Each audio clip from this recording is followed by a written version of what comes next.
البطوله اللي بياخد الزمالك بيتعامل معاها ان ده خلاص، زي ما الزمالك مثلا قبل كده خد 2 سوبر من الاهلي، قال لك انا مش عايز حاجه تاني. خد الغندور طلع قال لك هو كل يوم بطوله ولا ايه؟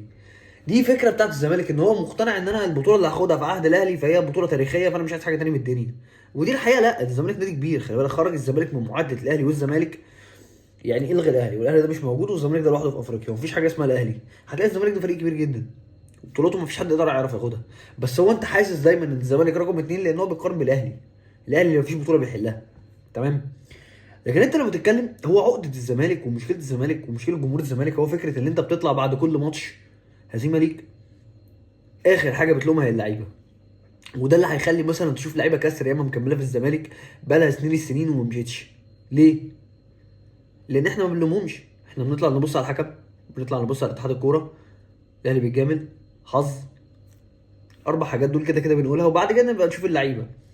فهتلاقي حتى الزمالك يقول لك الزمالك عنده اساطير، لا مش الزمالك عنده اساطير، والاهلي ما بيحترمش اساطير والزمالك هو اللي بيحترم اساطير. لا، الاهلي فريق عايز يكسب، فالاهلي ما ينفعش يبقى عنده لاعب كسر. لكن الزمالك عادي جدا، هو عايش على الاسطورات الوهميه بتاعت فكره ده اسطوره وده فكره مش عارف ايه.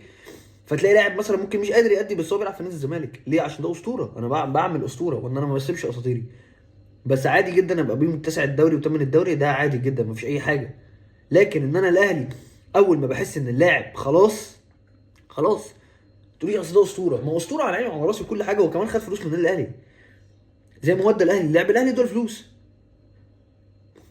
فعادي جدا، هي وين تو وين. انا عايز اكسب وانت عايز تكسب، خلاص. انا مش عايز اكسب فانا مش هكمل في العقد، خلصت. لكن الزمالك لا، يعني مثلا مع احترامي الكبير لشيكابالا، شيكابالا طبعا ده اسطوره، يعني اسطوره زملكاويه مش اسطوره في الكوره المصريه، بس هو اسطوره كبيره، يعني لاعب من اكبر اللعيبه.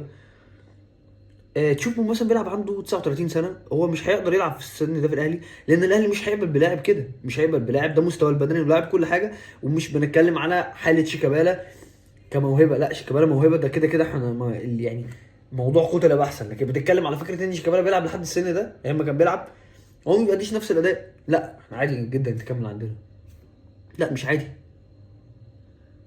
النادي الاهلي هو عنده سياسه مختلفه، ان احنا عايزين نكسب، احنا لازم نكسب. الهدف الرئيسي مش ان احنا نقطع الفريق اللي قدامنا، لا احنا لو قطعنا الفريق اللي قدامنا ما كسبناش خلاص.